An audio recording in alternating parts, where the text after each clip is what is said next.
no sentido correto, e os diáconos vão estar transferindo para você os copinhos da ceia, tá bom? Então vai ser um tempo gostoso demais. Então precisa aqui de está pedindo aqui, André, uma senha, para eu entrar aqui no, vamos ver, cadê? Será que vai ser jogada ali?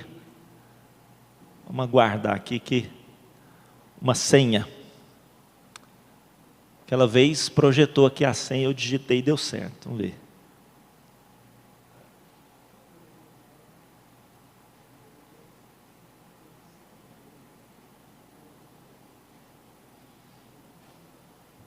Vai dar certo, irmãos. Nós estivemos fazendo uma divulgação, né? O André fez uma transmissão de uma chamada para a ceia, e nós vamos falar hoje um pouquinho sobre, o jantar de Babete. Quantos viram essa chamada na internet? Deixa eu ver aqui, levante a mão. Quantos viram pelo Facebook? Deixa eu ver. Alguns viram, olha só, né? Fica a mão levantada. Deixa eu ver quantos viram aqui para a gente fazer um teste aqui de divulgação, né? Nós estamos tentando divulgar isso de forma mais produtiva, efetiva. 3, fica a mão levantada, deixa eu ver. 3, 4, 5, 6, 7, 8, 9, 10, 11, 12, 13, 14, 15, 16, 17 lá atrás, 18... Acho que vai dar uns 30% das pessoas, uns 30% das pessoas que estão aqui, talvez um pouco mais, assistiram à divulgação, né? Que bênção, que joia. Então nós vamos estar, deixa eu ver, não passou ali não, André, vê se você consegue botar, se você gravou ela, bota aqui no computador aqui. Então nós transmitimos lá sobre essa divulgação do jantar de Babete. E você, deixa eu ver ali, está lá, vamos ver se conseguiu. Bom, deixa eu ver aqui, vamos lá. Muito bom, essas tecnologias é assim mesmo, gente, até a gente aprender. Se você viu a chamada, você pesquisou? Quantos aqui pesquisaram sobre o jantar de Babete? Aquela curiosidade, né? A gente pesquisa tanta coisa, né? Tanta bobeira, e quando são as coisas interessantes, às vezes a gente deixa passar. Quantos aqui pesquisaram sobre o jantar de Babete? Levante a mão, deixa eu ver. Quantos pesquisaram? Nenhum. Oh meu Deus, né? Como nós precisamos mudar a nossa mentalidade e utilizar as ferramentas que estão aí. A internet é uma benção, irmãos, é uma benção, mas é uma faca, né? Se você usar mal, você vai cortar a mão, matar alguém, e vai poder também se assassinar. A internet pode matar, mas ela pode ser uma benção também. Então utilize bem a internet e faça essa pesquisa, depois da palavra, você pode fazer essa pesquisa, a festa de Babete. Então esse é um livro que foi escrito, né, por Karen Blixen, e Karen Blixen no início do século 20, 1900 e pouco, ela se tornou uma escritora, ela fazia parte da nobreza da Dinamarca, e ela se tornou uma escritora muito bem sucedida, e ela escreveu um conto, e esse conto se chama A Festa de Babete. E esse conto ele foi tão tremendamente divulgado, se tornou tão conhecido, que na década de 80 do século passado, 1980, 1987, na década de 80, foi feito esse filme, em cima do conto da festa de Babete. Então está aí, inclusive o filme ganhou o Oscar de melhor filme estrangeiro, né? A festa de Babete, então, tem não só em livro, mas ela se transformou também em filme chamado A Festa de Babete. E é sobre isso que eu quero falar nessa manhã, porque a festa de Babete, ela vai ter justamente o tema que nós estamos trabalhando, onde a graça e a verdade se encontram. E aqui então vai contar sobre a experiência dessa mulher, né, uma estrangeira, ela veio da França, que vai morar num povoado no sul da Noruega. E esse povoado no sul da Noruega, um povoado pequeno, uma aldeia, ele era regido por um pastor luterano. Então está aí na foto aquele pastor luterano. E esse pastor luterano, ele era muito rígido, ele era muito firme, austero, mas também uma pessoa que sabia, como ninguém, trazer uma palavra, fortalecer a sua igreja ali naquela comunidade. E ele tinha 2 filhas, se tornou viúvo, né? E ele tinha 2 filhas. E ele amava tanto a sua religião, tanto o luteranismo, que ele colocou o nome das suas filhas, primeira delas, de Martini. E olha, por que Martini? Por causa de Martinho Lutero. Então, em homenagem a Martinho Lutero, ele colocou o nome da sua primeira filha de Martini. Ele teve uma outra filha, e ele amava tanto o luteranismo, que ele colocou o nome do discípulo, né? Uma referência ao nome do discípulo de Lutero, que é Filipe, deixa eu ver se eu lembro o sobrenome dele aqui, me esqueci. Filipe alguma coisa, era o discípulo de Lutero. Então ele colocou o nome dela de Filipa. Olha que nomes lindos para que você coloque nos seus filhos, né? Principalmente nas filhas. Martini e Filipa. Estão lá aquelas 2 moças que estão ao lado dele, elas aparecem lá no filme, são personagens principais do filme, Martini e Filipa. Então Martina e Filipa, elas ajudavam o pai em tudo, porque ele se tornou viúvo, e elas coordenavam a igreja junto com ele, ajudavam a pastorear as pessoas, e ali naquela aldeia, as pessoas já se tornavam mais idosas, e elas cuidavam dessas pessoas, fazendo uma sopa, um ensopado de pão, faziam um ensopado de pão, com um escaldado de bacalhau. A Noruega, né? Escaldado de bacalhau, aquela aldeia ali pesqueira, então fazia ali aquele escaldado de bacalhau, né? Imagina que gostoso, né? Então, escaldado de bacalhau, mais uma sopa de pão, né? E aí eles alimentavam as pessoas já mais idosas, e assim a igreja estava ali estabelecida. Só que essas 2 moças, elas eram tão lindas, tão maravilhosas, que as pessoas chegavam a ir na igreja não por causa de Jesus, mas por causa da beleza delas. Elas arrancavam suspiros da comunidade. E um dia a Martini, ela conheceu um rapaz, ela conheceu um jovem. Ele era neto de uma das senhoras da igreja, e ele era um rapaz que tinha uma projeção na marinha da Noruega. Ele se tornou uma pessoa muito importante no exército, e ele gostou demais da Martini, quis namorar com ela, queria se casar com ela, mas ela pensou: mas e o meu pai? Eu não posso deixar o meu pai, eu não posso deixar de ajudá-lo aqui. E esse rapaz insistiu muito com ela, e ela não aceitou, e ele acabou então mudando para outro lugar, morou na França, se casou com uma pessoa que fazia parte também da nobreza francesa, e ele então perdeu aquela oportunidade. Ela perdeu aquela oportunidade. Um rapaz muito joia, vamos dizer assim, um grande partido, né? E ela perdeu aquele rapaz.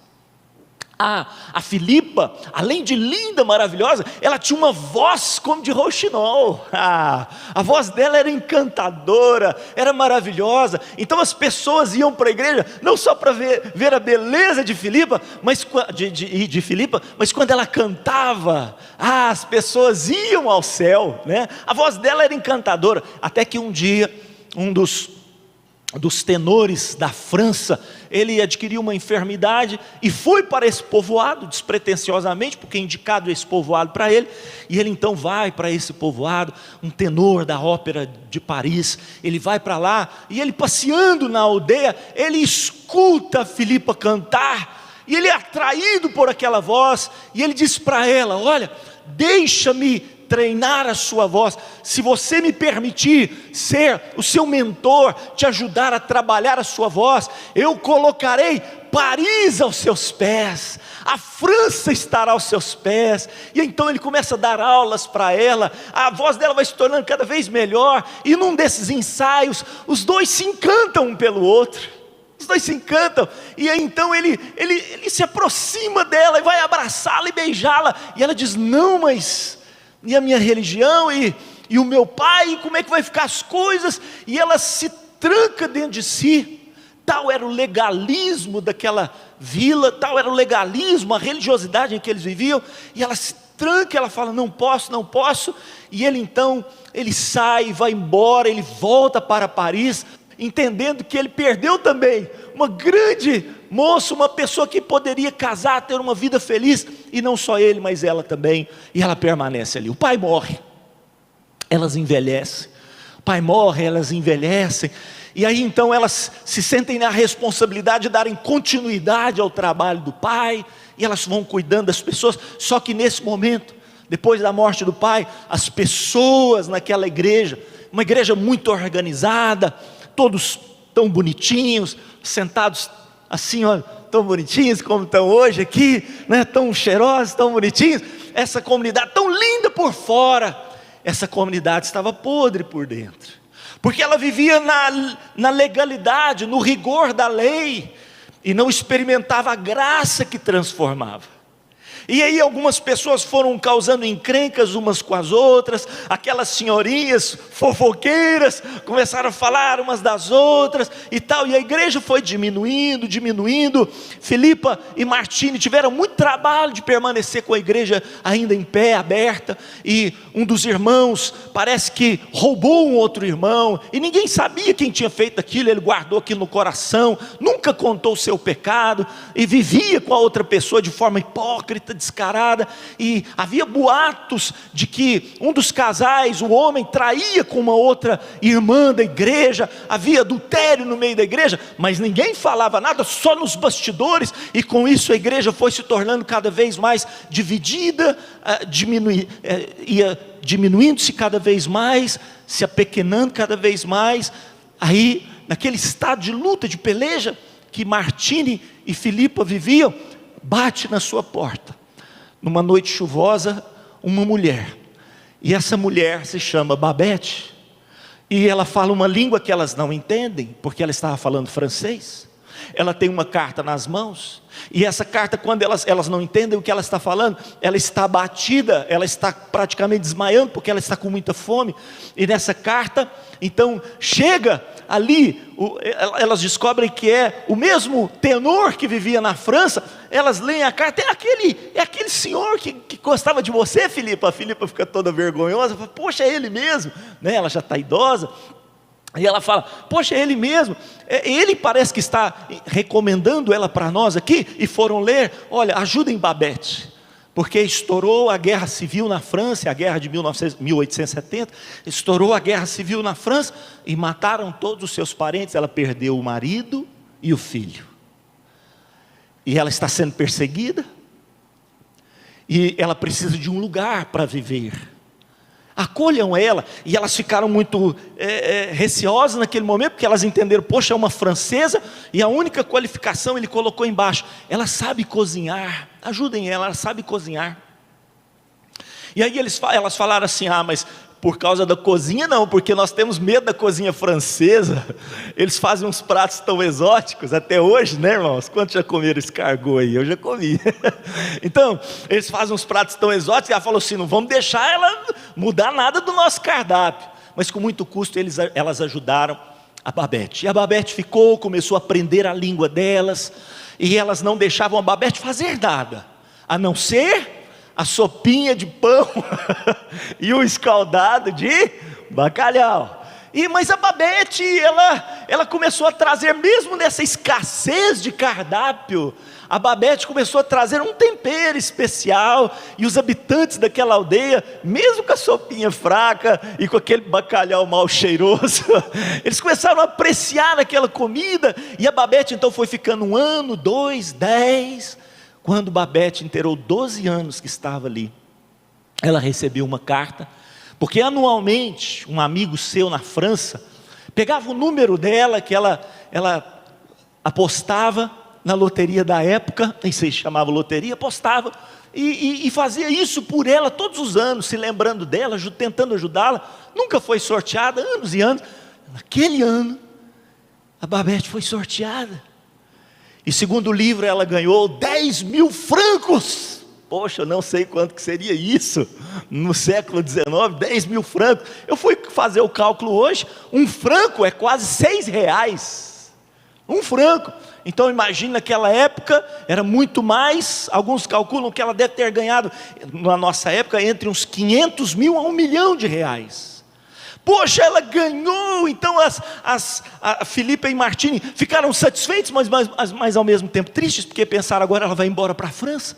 Ela ficou rica, ela vai embora para a França, nós vamos perdê-la, né? Nós já amamos tanto ela, nós não confiamos muito no que ela faz na cozinha, mas nós amamos tanto ela trouxe tanta alegria aqui, as pessoas já estão mais alegres e tal, e então ela recebeu aquele prêmio, e naquele instante então, vai inteirar-se o 100º aniversário, né? O 100º aniversário, ainda que já tinha falecido, mas se ele estivesse vivo, inteiraria um século de existência, o 100º aniversário daquele que foi o mentor, né, o fundador daquela igreja, o pai da Martini e da Filipa. E aí então a Babete vira para elas e fala assim: deixa eu fazer uma festa, em homenagem à história, à memória do pai de vocês, deixa eu fazer uma festa. Eu nunca pedi nada para vocês não me deixaram fazer nada. Deixa eu fazer uma festa, né, em homenagem ao pai de vocês. Elas pensaram, olharam uma para a outra, falaram assim: poxa, mas ela nos serviu tão bem, se nós negarmos isso para ela, ela já está indo embora para a França de novo, para Paris, se nós negarmos para ela, vamos fazer o seguinte, a gente combina entre os membros da igreja. Naquela época só tinha mais 11 pessoas na igreja, a igreja já estava fraquinha, só 11 pessoas sobraram. Aí nós conversamos com os senhorinhos, com as senhorinhas, e falamos para eles: olha, nós vamos deixá-la fazer, a gente come um pouquinho, só para falar que comemos, né? Deixa ela fazer. Todo mundo combinou, falou assim: pode então fazer. Ela falou assim: eu preciso ir para a França para comprar os elementos, eu preciso ir para Paris, eu preciso ir para outros lugares, eu preciso fazer uma viagem para comprar os elementos e tal. E elas falaram: então tá bom. Quando ela viaja, ela fica um tempo, mais ou menos uns 20 dias fora, um mês fora, comprando. E aí os habitantes ali da aldeia já ficam todos tristes, porque o cardápio mudou de novo. É a Filipa e a Martini que estão fazendo a sopinha, e aí já ficou ruim de novo, e eles estão sentindo a falta: cadê a Babete? Cadê a Babete? E aí então um belo dia a Babete chega, e alguns barcos vão chegando após ela, alguns barcos, e algumas coisas vão chegando, uma tartaruga, eles não entendem nada, eles falam: eu falei que elas fazem coisas estranhas, essa mulher deve ser uma bruxa, deve fazer umas coisas muito esquisitas, coração receoso. Há umas aves exóticas, garrafas de vinho e tal, vão chegando e tal, e ela vai, algumas porções que elas não entendem o que é, umas coisas escuras, falam: eu acho que esse negócio é porção mágica e tal, e elas ficam todas receosas, e Babete vai para a cozinha, eles chamam, e naquela noite, chega aquele general, ele já é um general, aquele que a Martini tinha recusado se casar, aquele que é neto de uma das mulheres que foi convidada para a festa. Ele chega ali, ele é convidado, e todos ficam então tão impressionados, porque ele é uma pessoa que representa a nobreza do país. Ele viveu na França, em outros países, era uma pessoa tão culta, tão nobre, e vai fazer parte da festa também. Então todos se alegraram mais pela presença do general do que pelo que a Babete foi fazer. E todos então ficaram muito satisfeitos: pô, se o general está aqui, vai estar conosco e tal. E aí a Babete então, eles estão sentados na mesa, ela vai servindo as porções, ela vai colocando as porções na mesa. O primeiro prato que ela coloca, né, para que eles possam saborear, depois da sopa de tartaruga.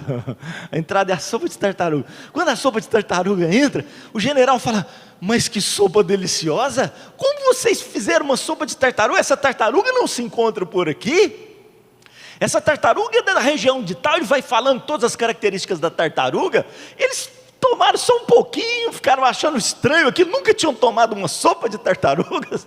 E o general falando bem, e aí então ela entra com esse prato, né? Esse prato em francês, vou tentar falar em francês: Blinis de Midorf. Alguém conhece esse prato? O Blinis de Midorf? Blinis de Midorf é um prato feito com escargot. É um prato feito, né, com porções tão caríssimas.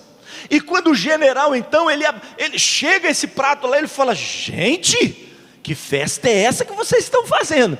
E começa a dizer tudo aquilo que está sendo apresentado diante dele. Os velhinhos não sabem nada daquilo. Os velhinhos fazem cara assim de entendido, é mesmo, né, tal, e começam a comer assim desconfiados aquilo lá. E aí então ele vai servindo, e o general vai se alegrando. Aí vem a bebida, e ele apresenta para eles um amontilado. E um amontilado da região de Montilla, na Espanha, um dos vinhos mais caros até hoje, um dos vinhos mais caros que existe. E ele toma um pouquinho daquele vinho e fala: isso é um amontilado? Isso é um amontilado? Vocês estão servindo um amontilado? E ele então, aí todo mundo não sabe o que é aquilo, né? Ninguém ia beber nada, já toma um pouquinho do amontilado. Então é um amontilado, mas que festa espetacular que vocês estão, né? E vai trazendo um prato após o outro, e tantas coisas. Aí ela traz a champanhe, vou ver se eu consigo falar o nome da champanhe. Veuve Glicó, acho que é isso mesmo a expressão em francês.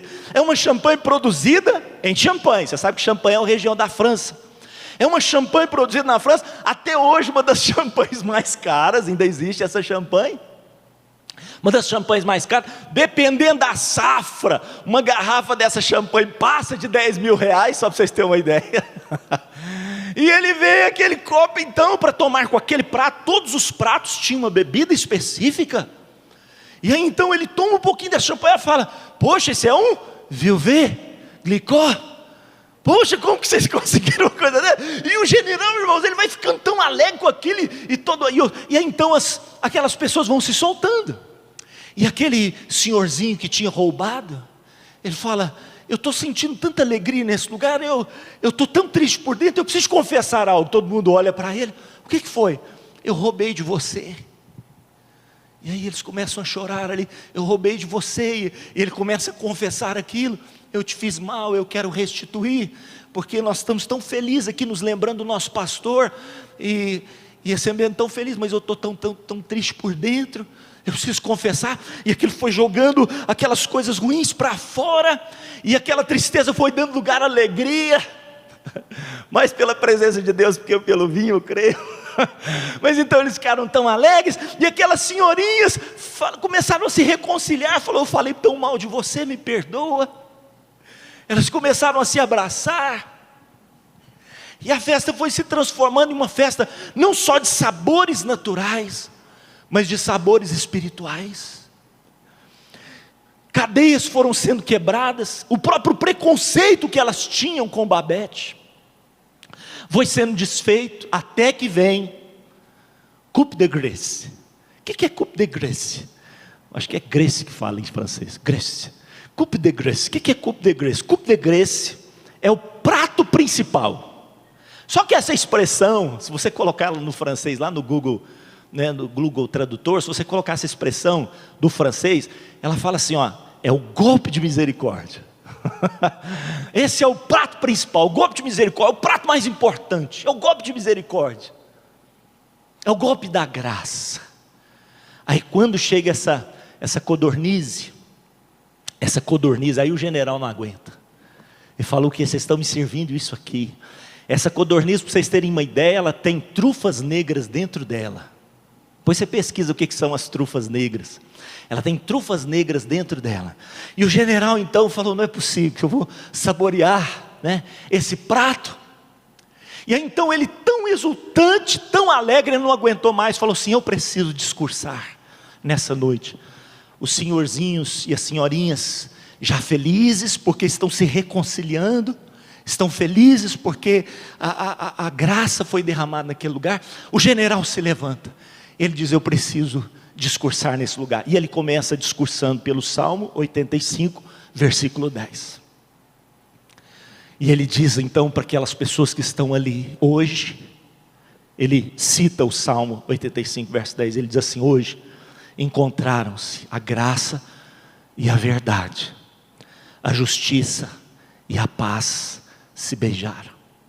E ele vai fazendo um discurso ali tão belo, tão maravilhoso, e aqueles senhorzinhos, aquelas senhorinhas, eles ficam tão emocionados com aquilo tudo, e ele dizendo do encontro da graça com a verdade naquele lugar. O que é o encontro da graça com a verdade? A verdade revela o que está oculto. Foi o que aconteceu naquele jantar. A graça traz cura. A verdade tira a casca da ferida. A graça derrama o bálsamo de Gileade. E naquele momento então, esse discurso foi sendo liberado, aquelas pessoas. E ele falou assim: olha, quando vocês trouxeram essa codorniz, quando vocês trouxeram esse prato, eu me lembrei, só existe um lugar na França que prepara um prato assim. Só um restaurante em Paris. Quando eu visitei para nunca mais fazê-lo, porque é caríssima a comida lá. E lá só frequentam os nobres, só frequentam os reis.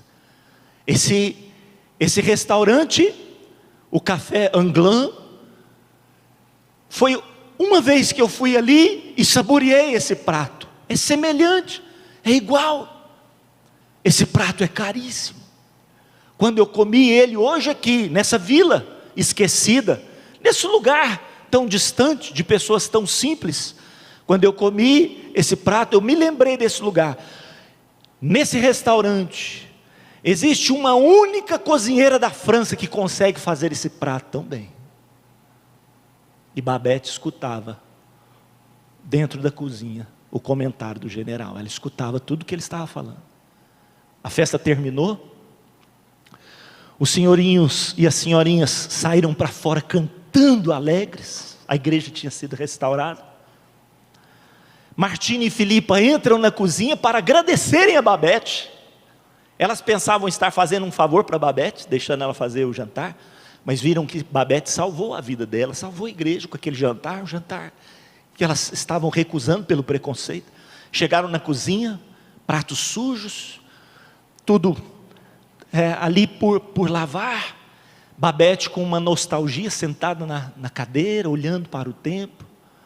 E elas falaram: Babette, nós queremos te agradecer, que jantar maravilhoso. E ela faz um comentário com Martine e Filipa, dizendo assim: eu era aquela cozinheira. Mas Martine e Filipa nem sabem do que elas estão falando. Assim, muitas vezes, Deus revela tantos segredos para nós, e nós estamos tão preocupados com as coisas, tão sem conhecimento das profundezas de Deus, que nós nem sabemos o que Deus está falando conosco. Ela compartilhou, mas elas não prestaram atenção.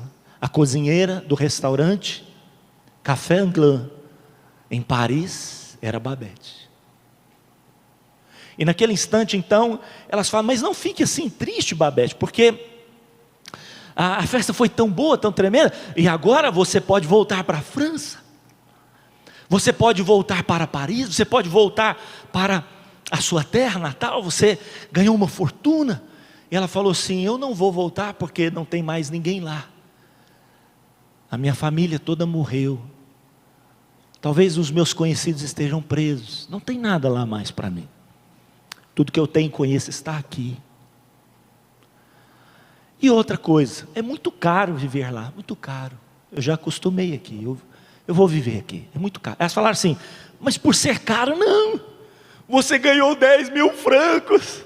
Você é uma milionária, você é rica agora. A bolsa dela cai, a bolsa está vazia. Elas falam: cadê o seu dinheiro? E ela diz: vocês não sabem? Um jantar no Café Anglais, em Paris, para 12 pessoas, custa por volta de 10 mil francos. Fique de pé nessa manhã.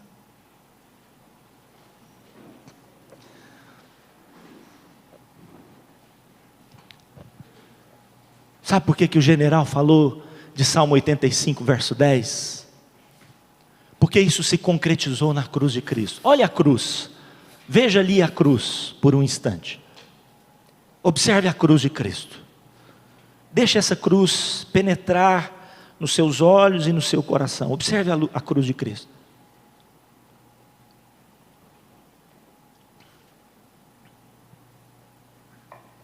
A cruz é um objeto congruente, de 4 hemisférios. A cruz une. o alto e o baixo, o longe e o distante, as duas extremidades, o oriente e o ocidente, a direita e a esquerda, os céus e a terra.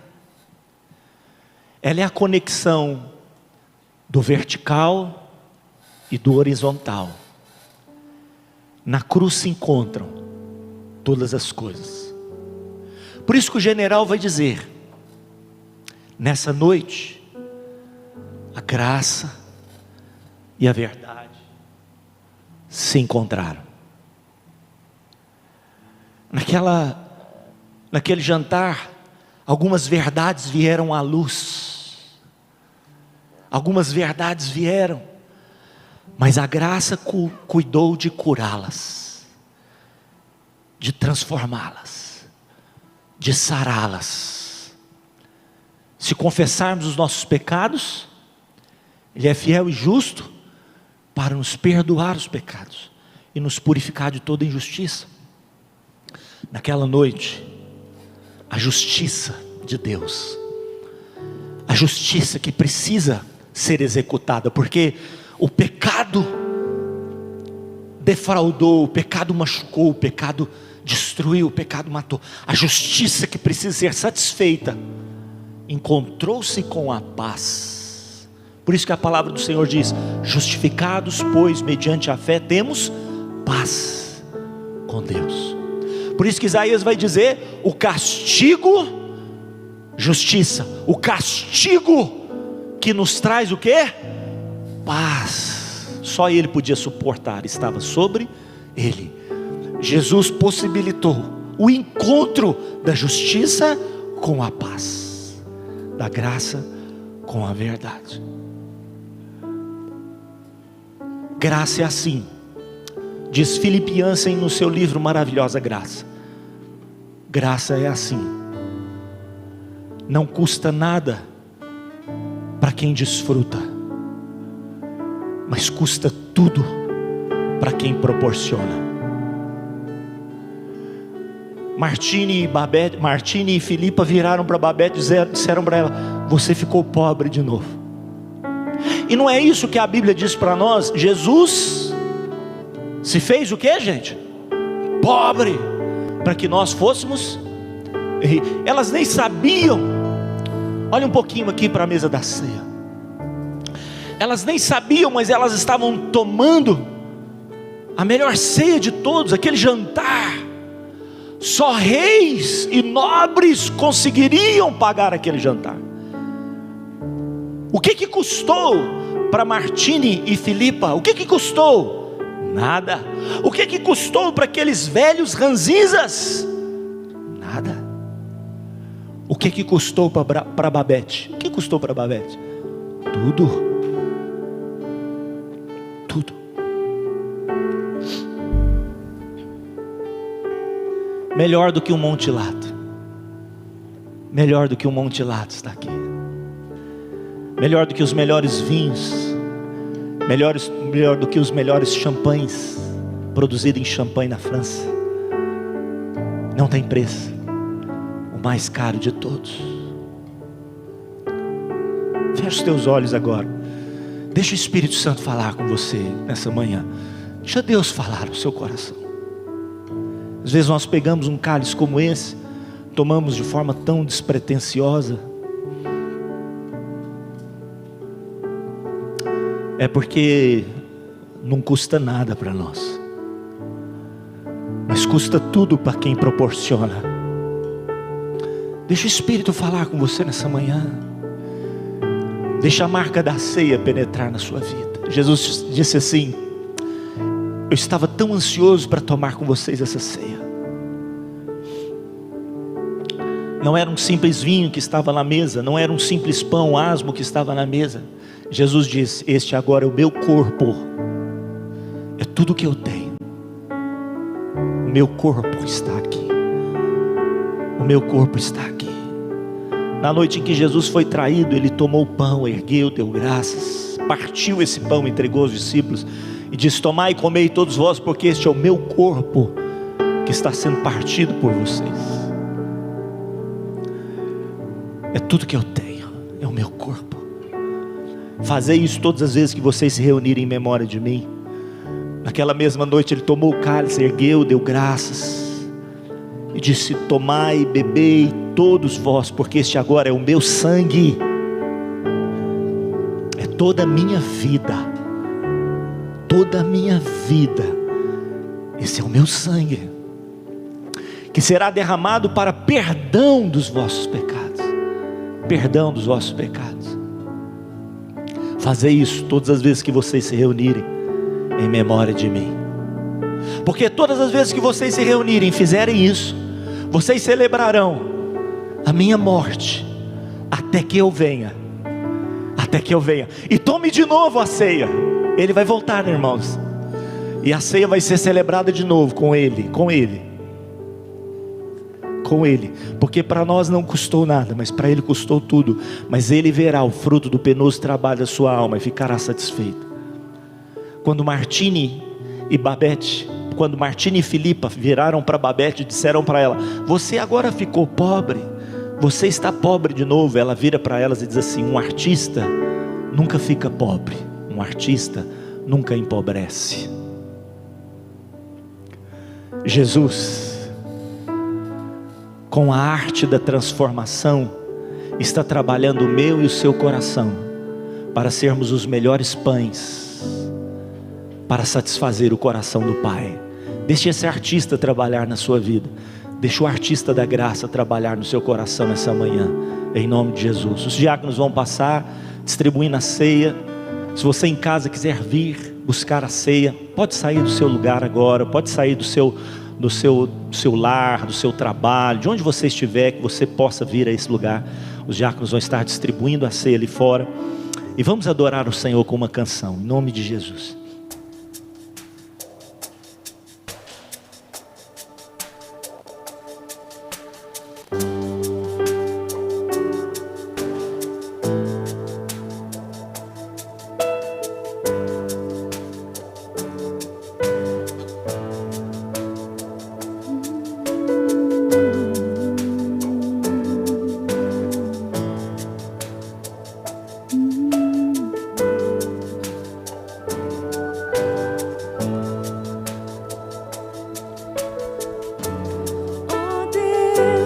Me sonhou.